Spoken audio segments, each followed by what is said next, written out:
Добрый день. Сегодня говорим про трагедию ў Стоўбцах, про эмоцыйную реакцию грамадства, молчание державных СМИ. Разом с коллегам у праской студии Юрий Дракахрост, а на видеосувязи з Менску мои коллеги Александра Дынько и Виталь Цыганкоў. Таксама у сённяшняй праграме.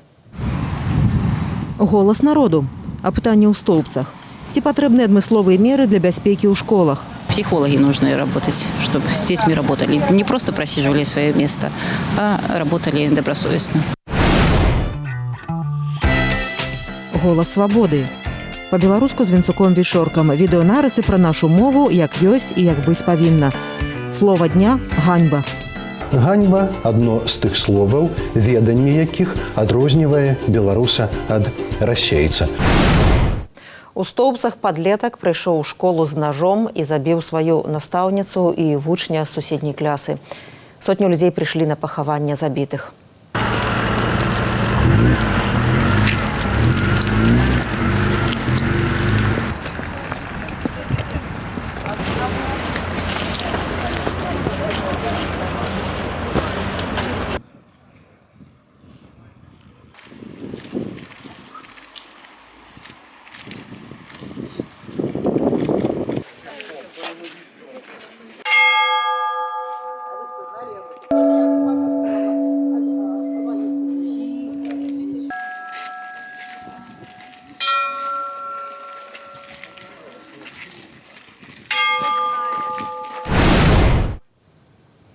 Трагедия ў Стоўбцах моцна ўзрушыла беларускае грамадства. Александра, скажите, чаму такая вострая эмоцыйная реакция на гэтую трагедию? Я думаю, что сами абставіны гэтай трагедыі, яны такія, што фактычна кожны беларус можа сябе паставіць у такія ўмовы. Ну, у нас усе дзеці ходзяць у школу, да, ці хадзілі, ці мы самі хадзілі ў школу. Шмат ёсць настаўнікаў, настаўніцаў у сем'ях. Школа лічыцца самым бяспечным месцам. Туды людзі ходзяць штодня. І калі вот такое здараецца непрадказальна, абсалютна нечакана, такое трагічнае здарэнне з смяротным просто сыходам для людзей. Гэта падрывае пачуццё бяспекі ва ўсім грамадстве. І, канешне, кожны просто задае сабе штодня пытанне, ну, а што цяпер рабіць? Як выходзіць на вуліцу, як у школу ісці, ці не паўторыцца гэта ізноў? Канешне, людзі рэагуюць, канешне, яны хочуць гэта прагаварыць, яны хочуць перажыць гэта разам, і гэта і абумоўлівае вот гэтую вострую рэакцыю. Нобелевская лаўрэатка Светлана Алексеевич сказала, што забойства ў Стоўбцах, гэтая трагедыя, гэта не прыватны выпадак. Я працытую. Светлана Алексеевич у інтэрв'ю «Свабодзе» сказала, у паветры вісіць нейкая ненавісць. Людзі ёй проста зараджаюцца, падсілкоўваюцца. З'яўляюцца пераканання, што праблемы можна вырашаць гвалтам, ножом, аўтаматам. І гэта самая страшная думка, якая можа з'явіцца до гвалту, на жаль, сёння прысутнічае ў нашым жыцці ва ўсім і ўсюды. Такая ацэнка нобелевскай лаўрэаткі. Юра, ці вы згодны вот с такой постановкой? Ну, я дозволю себе не погодиться с этой оценкой. При всей повазе до нашей нобелевской лауреатки. Это про якую краіну ідзе? Про Беларусь ці про Злучаныя Штаты Америки? В Злучаных Штатах Америки такое адбываецца регулярно, ледзь не раз на некалькі месяцаў. В Беларусі это фактычна адзінкавы выпадак. Вот. И ведаеце, вот я яшчэ хотел бы дадать про вот этот стапецкі выпадак. Я думаю, вот что на ўсіх вельмі як бы узмацніла тое вражанне, про якое сказала Александра, што да гэтай гісторыі не падыходзяць ніякія звыклыя тлумачэнні. Ну, як звычайна нешта падобнае тлумачыцца ў тых жа Злучаных Штатах. Праблемная сям'я, там бацька п'е, там маці тое-сёе. Нармальная сям'я, нормальная, звычайная беларуская сям'я. Дзіцё, подлеток с какими-то разумовыми там проблемами, ніякіх проблем, прынамсі по тым, што мы ведаем. Там булінг, цкаванне, нічога такога мы не ведаем в этой гісторыі. Ну, уже, да, пакуль, але ну прайшло колькі дзён уже апыталі там і настаўнікаў і ўсіх. Праблемы з этой настаўніцы, на мой погляд, стаўленне людзей, дзяцей да этой настаўніцы показваюць тое, што дзеці кінуліся фактычна голай грудзю на нож. И яны кинулись ее оборонять. То есть, ну, скажем так, кепскую наставницу так бы не обороняли. То есть, ну вот ніякие звычайные тлумачэнні, это вот по формуле «это тому что». І гэта вот як бы адчуванне небяспекі, вот на мой погляд, нават больш узмацняе. І таму вот все тлумачэнні, якія вот я чую, они какие-то такие збянтэжаныя, они не про тое. Святлана Алексеевич гаворыць пра агульную атмасферу ў беларускім грамадстве і да яе ацэнкі гэтай трагедыі мы яшчэ вернемся. Я зараз хацела звярнуцца да Віталя Цыганкова і пагаварыць пра тое, як асвятлялі гэтую трагедыю дзяржаўныя СМІ. Ну, вот, адразу пасля злачынства вельмі сціпла паведамлялі, ці наогул нічога не паведамлялі. Як бы вы гэта патлумачылі? Вот, здаецца, сам факт забойства гэта, ну, ён не падрывае дзяржаўную ўстою. Гэта відавочна, што такую падзею будзе абмяркоўваць вся краіна. Чаму не паведамлялі, чаму замоўчвалі, пакуль не выказаўся сам Александр Лукашенко? Віталь. Ну, нават пасля таго, як ён выказаўся, гэта навіна звычайна займае там приблизно месца выпуску навінаў на 20-25 хвіліне, 30-50 секундаў. Вось так можна такі маніторинг кароткі зрабіць беларускіх сродкаў масавай інфармацыі, перш за ўсё тэлебачання. Чаму? Ну, перш за ўсё, спачатку не паведамлялі, паколькі відавочна на такія незвычайныя скандальныя выпадкі трэба нейкі дазвол кіраўніцтва, і чакалі гэтага дазволу.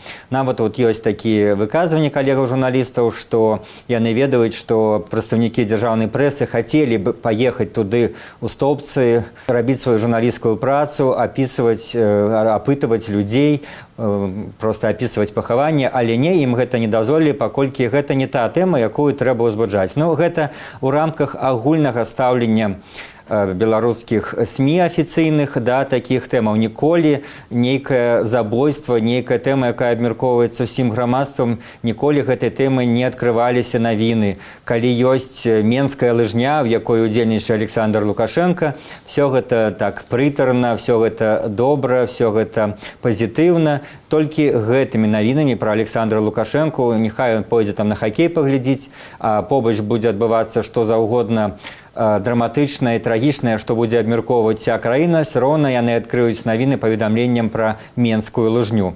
І гэта прынцып вот, не кранаць страшныя нейкія тэмы занадта, якія абмяркоўвае ўсё грамадства, не ўзбуджаць, у нас все спакойна, у нас все нормально. Ну, бывае, здараюцца нейкія выпадкі, мы вымушаны пра іх паведаміць, паколькі все іх абмяркоўваюць, але, канешне, мы не будзем на іх вот, канцэнтраваць увагу.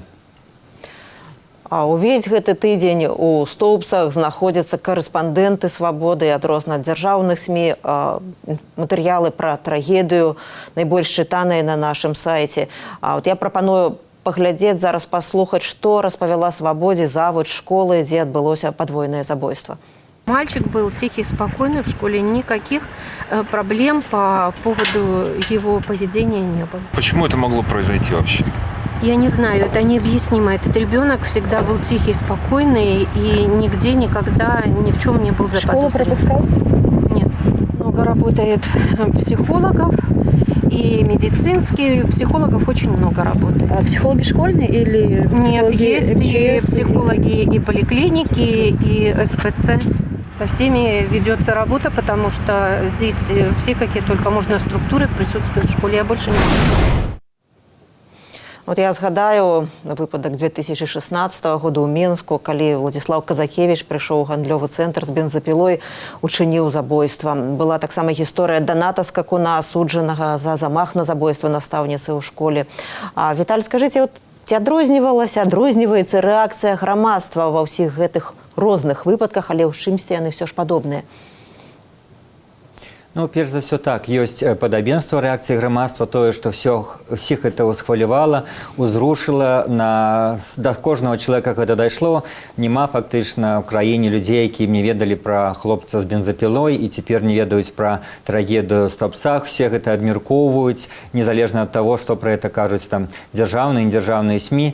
Але ёсць адрозненне якраз тым, што ў выпадку з хлопцам з бензапілой, ну, людзі, відаць, все-таки разумелі, што гэта нейкі такі асобны унікальны выпадак чалавека з відавочна з нейкімі псіхічнымі, скажем, праблемамі і далейшыя яго паводзіны там за кратамі таксама паказалі і на судзе, калі ён заяўляў, што хоча так забіць як мага больш, што гэта, ну, проста такі выпадак не зусім, скажем, адэкватнага чалавека. І наўрад ці гэта паўторыцца, наўрад ці будуць яго паслядоўнікі, хто будуць з бензапілой хадзіць па гандлёвых цэнтрах. А тут, што ў самым пачатку нашай перадачы сказала Александр Занько, менавіта адрозненне ў тым, што людзі все пачынаюць задумвацца, а што ж гэта, няўжо і ў нас пачалося?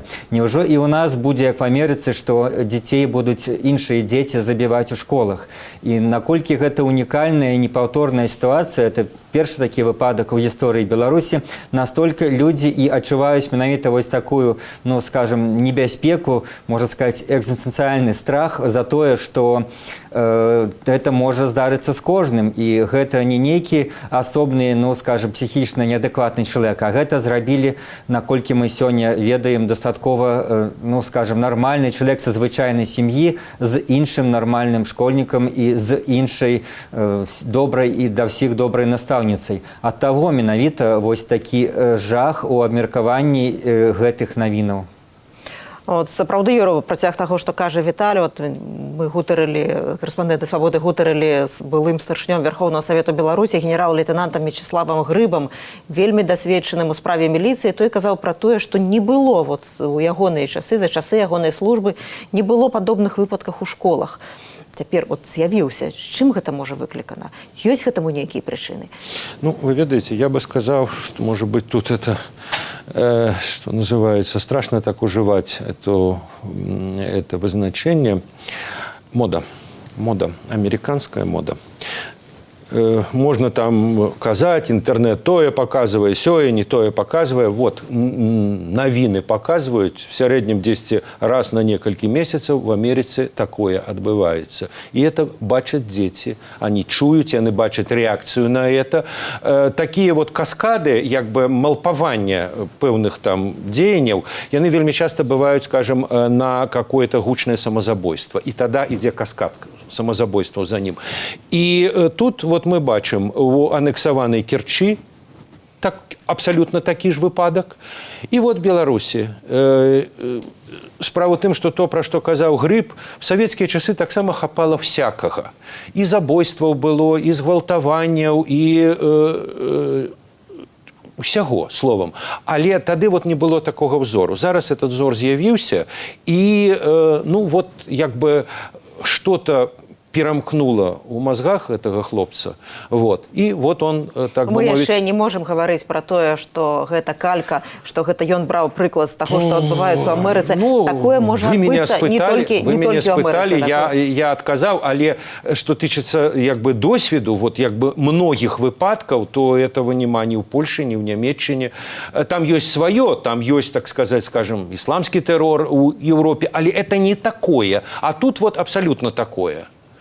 От, Александра, от у гэты тыдзень з розных бакоў гучалі розныя прапановы вот, у сацыяльных сетках, у рэальных дыскусіях. Абмежаваць гвалт у інтэрнэце, абмежаваць гвалт у кіно. От, пра небяспеку гвалту, які бачаць падлеткі, бачаць людзі, ну, кажуць, не толькі афіцыйныя ідэолагі, але, напрыклад, настаўніца, пісьменніца Ганна Севярынец. Пра вот это ўзровень гвалту вельмі моцна ў грамадстве гаворыць лаўрэатка Нобелеўскай прэміі Святлана Алексіевіч. Ну, вот да каго звяртацца, каб абмежаваць гэта да Чыргінца з ягонай камісіяй па маралі. Ну, так вот, кошт тут такія абмежавання свабоды, якая у Беларусі і так вот, якую і так у Беларусі не назавеш неабсяжнай. Ці гатовае грамадства плаціць гэтым абмежаваннем гвалту? І самае галоўнае, ці будуць эфектыўнымі такія абмежаванні, як вы мяркуеце? Безумоўна, Гвалт, яго публічнасць, яго эстэтызацыю. Я лічу, што варта непэўным чынам рэгуляваць і трэба дамаўляцца пра тое, усяму грамадству трэба дамаўляцца пра тое, якім гэта можа быць, як гэта можа быць выяўлена. Я тут пагаджуся якраз такі з Юрам пра тое, што ёсць пэўная мадэль, якая можа пераходзіць з супольнасці ў супольнасці, якая можа ўспрыняцца як узор, але гэта не азначае, што як бы само забойства яно узнікла на пустым месцы. Яно просто прымае нейкія іншыя формы. Я вот памятаю нейкі абсалютна жахлівы ў свае часы фільм Хаварухіна «Так жыць нельзя», дзе ён там апісваў вось гэта якраз такі моладзевую жорсткасць. Гэта прайшло 30 гадоў, не было, ведаеце, ніякага ні інтэрнэта, не было ніякіх мабільнікаў, але ўзровень гэтага гвалту вот менавіта ў моладзевым асяродку ён быў нашмат большы. Я вот якраз такі хацела б сказаць пра забароны і пра спробы вот гэтых умоўных дарослых штосьці рэгуляваць у інтэрнэце. Мне здаецца, што цана вот гэтых рэгуляваннях яна можа быць фатальна высокая. Таму што для маладых людзей інтэрнэт, лічбавая прастора, гэта іхная прастора. Яны там выгадаваліся, яны там жывуць, яны там камунікуюць, яны там вучацца. Калі мы вот з вами раслі ў эпоху без інтэрнэта, мы неяк адчувалі сваю еднасць, я не знаю, нават з 19 стагоддзям. Вот адрезак у 10, 20, 30 гадоў для нас здаваўся вельмі гістарычна прадказальным. Для цяперашніх дзяцей нейкі 98 год, калі 20 гадоў таму вынайшлі Wi-Fi, гэта прыблізна тое самае, як эпоха дыназаўраў. Это абсалютна іншае жыццё, яны не хочуць туды вяртацца. Любы чалавек, які цяпер кажа, што давайте мы абмяжуем інтэрнэт, давайте мы не будзем пераставаць даваць нашым дзецям мабільнікі, таму што з-за гэтага яны вот робяць такія злачынствы, ён адкідвае сябе ў гэтую гістарычную эпоху, і ён проста спыняе сваю магчымасць да камунікацыі з гэтым маладым пакаленнем, спыняе сваю магчымасць уплываць, кантраляваць тое, што там адбываецца. І мне здаецца, што якраз такі вот маладыя людзі, яны і мусяць вызначаць і думаць пра тое, што ім рабіць у інтэрнэце, якія правілы ўсталёўваць. І гэта не мусіць рабіцца звонку. Александра, вы маеце 2 дзяцей-падлеткаў. Як яны адрэагавалі на гэтую трагедыю? Што яны кажуць? Напэўна, першае пытанне, якое ўзнікла і якое мусіць абмяркоўвацца ў кожнай сям'і, што рабіць у такой сітуацыі. І гэта якраз такі тое, чаму нашых дзяцей не вучаць. Іх добра вучаць таму, што рабіць, калі здарыўся пажар, напрыклад, ці, я не знаю, нейкая прыродная катастрофа, ці яшчэ што-небудзь. Але што, як дзейнічаць, калі ў клас заходзіць чалавек з нажом, ці чалавек, які пагражае жыццю, дзеці не ведаюць, што рабіць. Я якраз такі не ўпэўненая, што правільныя паводзіны, калі дзеці кідаюцца на адкрыты нож і спрабуюць нейкім чынам абараніць. Але вот калі б у іх была прагавораная, вывучаная нейкая схема, як дзейнічаць у такой сітуацыі, магчыма, шмат якіх ахвяраў удалося б пазбегнуць. І якраз такі Міністэрства адукацыі ўжо варта задумацца пра тое, каб такі курс бяспекі, супрацьдзеяння такім амаль тэрарыстычным нападам на школы, на навучальныя установы, каб ён быў уведзены, бо гэта проста рэаліі нашага жыцця. Ну, ты на гэтым тыдні я записывала гутарку ў рамках праграмы «Толькі жанчыны». Адной з суразмоўніц была псіхолог Алена Ермакова, і яна якраз вельмі рэкамендавала патлумачыць школьнікам, што рабіць у такой сітуацыі, бо такія сітуацыі могуць здарацца, і якраз не кідацца на нож, а рабіць нечаканыя дзеянні. Ну, напрыклад, там біць шкло, кідаць нейкія прадметы. І гэтыя нечаканыя дзеянні могуць проста спыніць нападніка. Давайте я прапаную яшчэ вернемся да таго, што сказала ў інтэрв'ю Святлана Алексіевіч.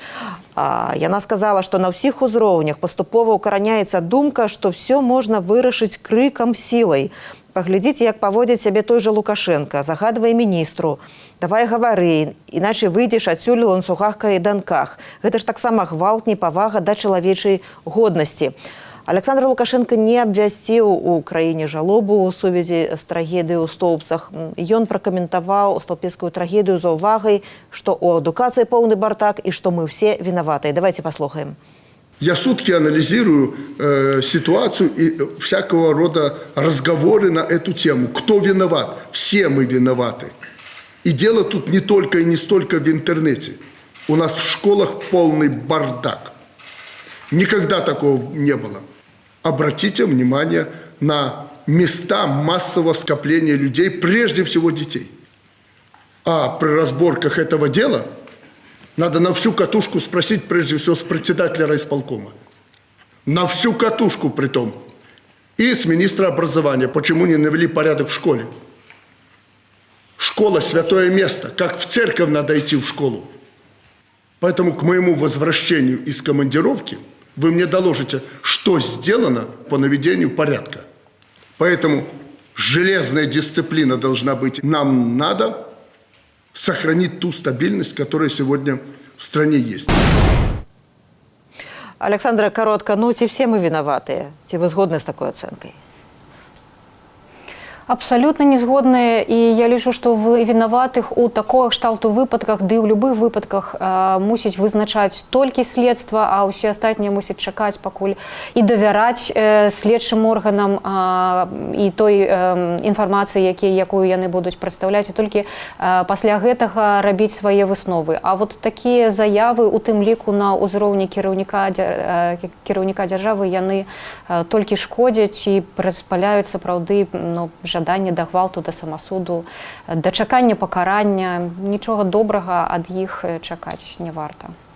Юра, ці знойдуць фармальных вінаватых, ці будуць звольныя там чыноўнікі розных узроўняў? Ну, конечно, могут кагосьці пакараць, але ведаеце, у меня і менавіта наконт гэтага злачынства, можа, крыху камусьці падасца еретычная думка, ніхто не вінаваты, акрамя таго, хто забіў.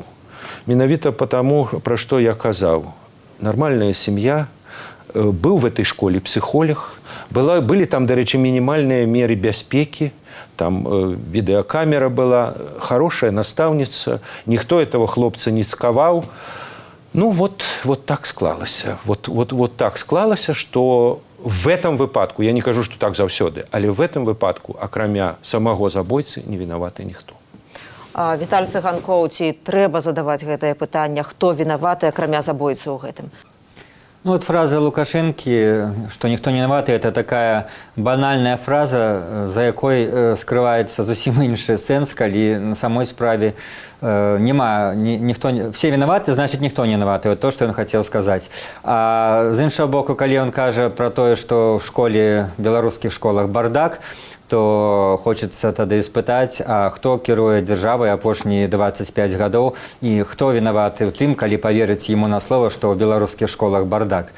Это, безумоўна, тады адсылае менавіта да кіраўніцтва дзяржавы, якое, ну, это не апазіцыя, там, не грамадзянская супольнасць кіруе ў дзяржаўных школах. Тут только ўлада можа быць вінавата ў тым, што ў школах бардак, хаця, канешне, дарэчы, і пагадзіцца з гэтым выказаннем я ніякім разе не магу.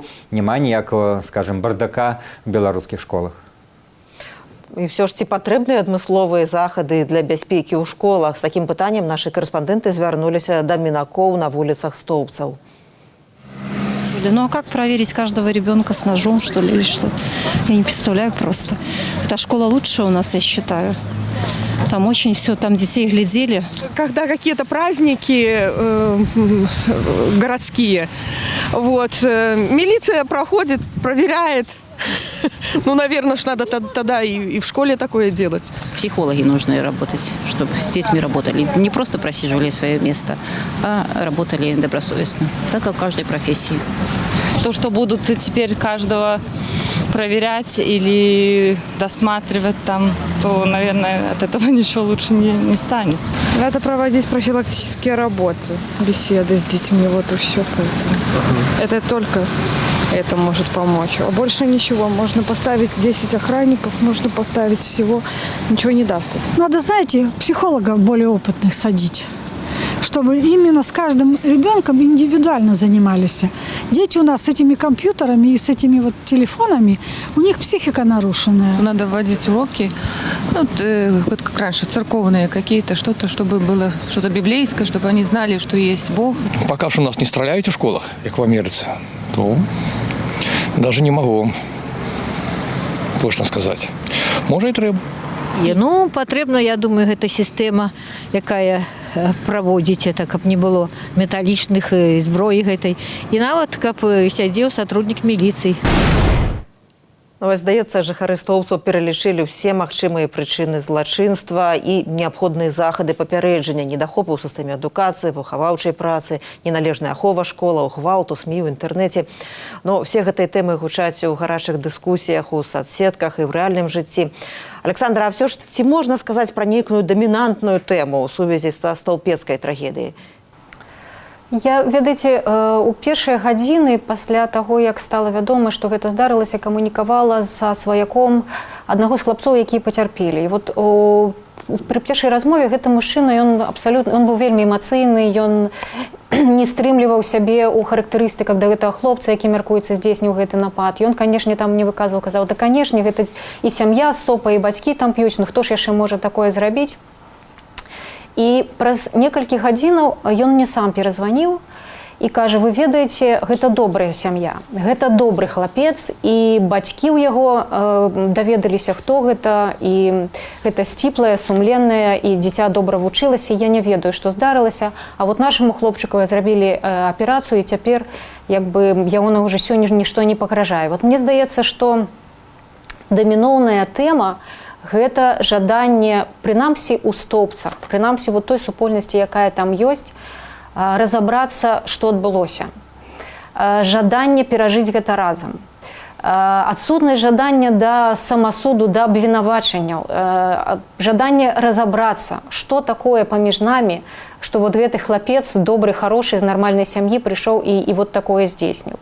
Гэта самае галоўнае, гэта ў пэўным сэнсе супярэчыць таму выказванню, якое зрабіла Святлана Алексіевіч, бо я згодная з тым, што так, нашае грамадства, яно прывыкла да гвалту з боку сістэмы. Яно прывыкла, што там іх будуць гвалціць, і што, ў прынцыпе, адказ на гэта мусіць быць альбо падпарадкаванне, альбо адваротны гвалт. Але вот што тычыцца так званай гарызантальнай супольнасці, вот тых людзей, якія ходзяць па адных вуліцах, якія жывуць у суседніх кватэрах, у суседніх дамах, я не бачу тут гэтага гвалту. Я бачу тут, наадварот, дабрыню нават у дачыненні да гэтай малодшай сястрычкі, гэтага хлопчыка, які мяркуецца здзейсніў гэты напад, якая ходзіць у гэтую гімназію, якой я ведаю, што ейныя аднакласнікі пішуць, што не бойся, прыходзь, мы з табой, мы цябе не абвінавачваем, мы цябе чакаем. Вот гэта вот самае галоўнае, і гэтай тэмы хацелася б прытрымлівацца. Вот, калі казаць яшчэ пра матэрыяльныя складнікі, ну наладзіць ахову ў кожнай школе, наняць больш псіхолагаў, прафесійных псіхолагаў, даць ім добры заробак, это грошы, ці гатовае грамадства да такой цаны? Ну вот нават по вот этому апытанню, якое было праведзена ў Стоўбцах, там, дзе гэтае злачынства адбылося. Ну я, напрыклад, вот бачу, што хутчэй не, чым так. Там людзі гавораць і розных узростаў, што ну така, колькі ж у нас школаў, што каждую поставіць міліцэйскі пост, у нас і так міліцыі вон колькі, а як это? А калі, умоўна кажучы, он заўтра, я не ведаю, краму прыйдзе, што крамы взять под ахову, всю краіну взять под ахову. Як? Я думаю, што ўсё ж таки мой адказ не. Вот калі здараюцца такія злачынствы, да якіх прыцягнутая ўвага грамадства, на эмацыйным узроўні яны ўспрымаюцца вельмі востра. Але калі цвяроза вывучыць статыстыку ў дынаміцы і паглядзець увогуле на падлеткавую злачыннасць, то аказваецца, што ну не все так катастрафічна. Я ведаю, Віталю, якраз вывучалі сітуацыю з падлеткавай злачыннасцю ў Беларусі. Якія высновы можна зрабіць?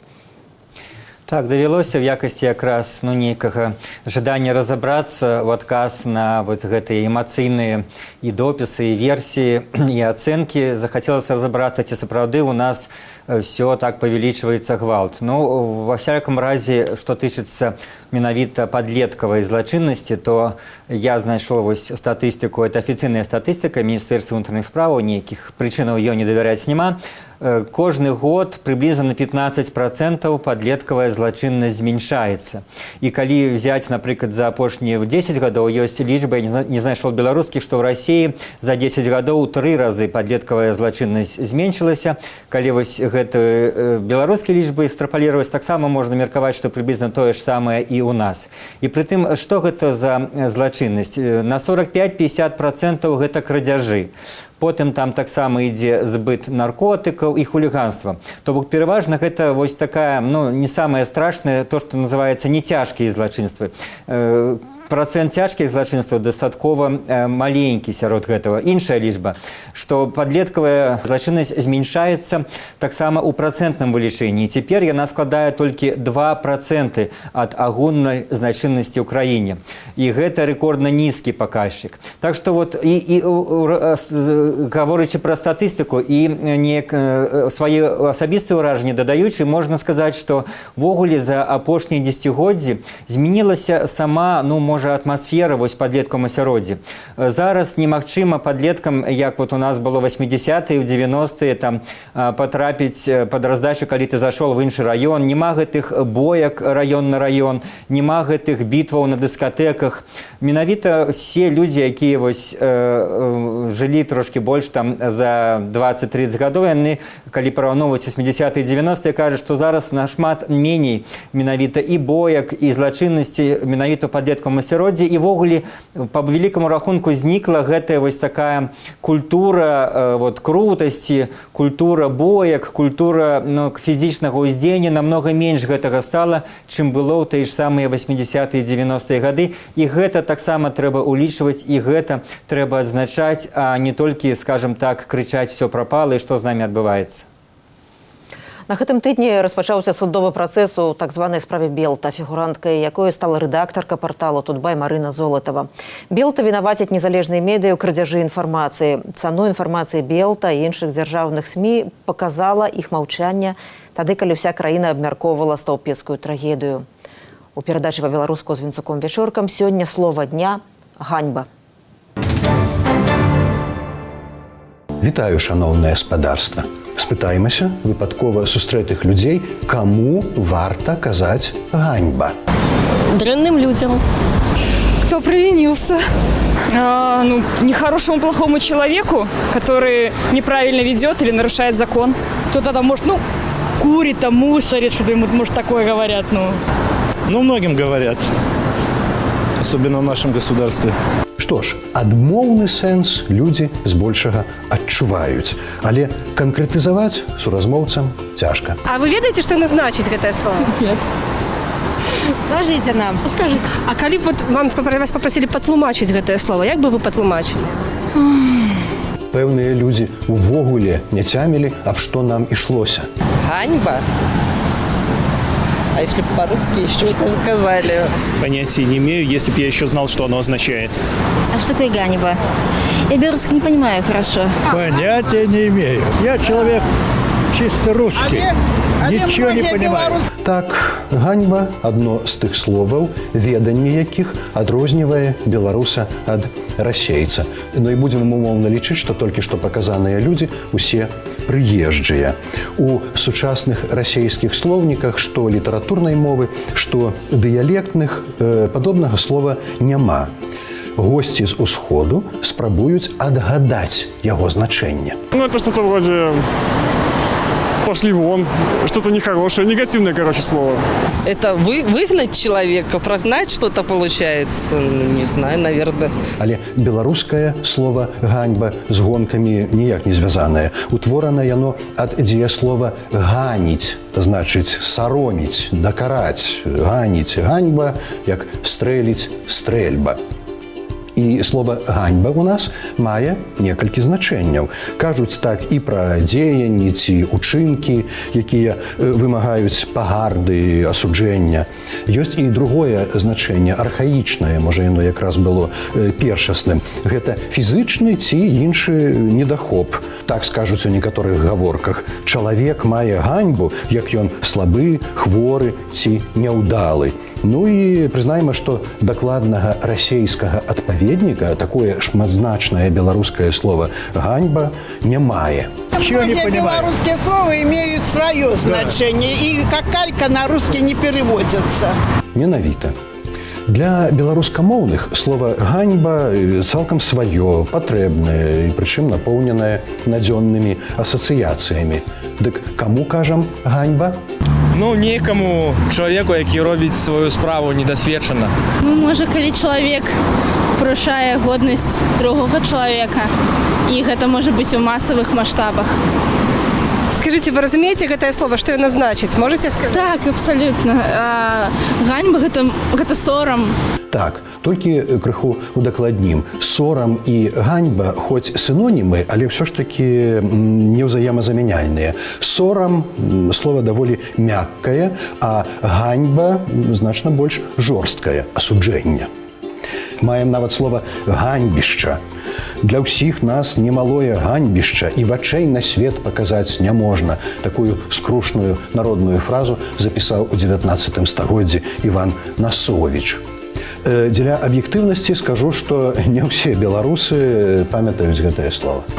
Я не помню, что это по-белорусски, если честно. Скажите, а те чули вы ранее где-нибудь вот это вот слово в белорусской коннотации «ганьба»? Не чув. Потому что кругом добрые люди. І ўсё ж не забываймася на слова ганьба. Яно негатыўнае, правда, але яны патрэбныя дзеля таго, каб ідэнтыфікаваць зло і пазбывацца яго. Беларускія дзяржаўныя СМІ маўчаць пра тое, пра што гаворыць уся краіна. Маўчаць, пакуль зверху не скажуць, як і што казаць.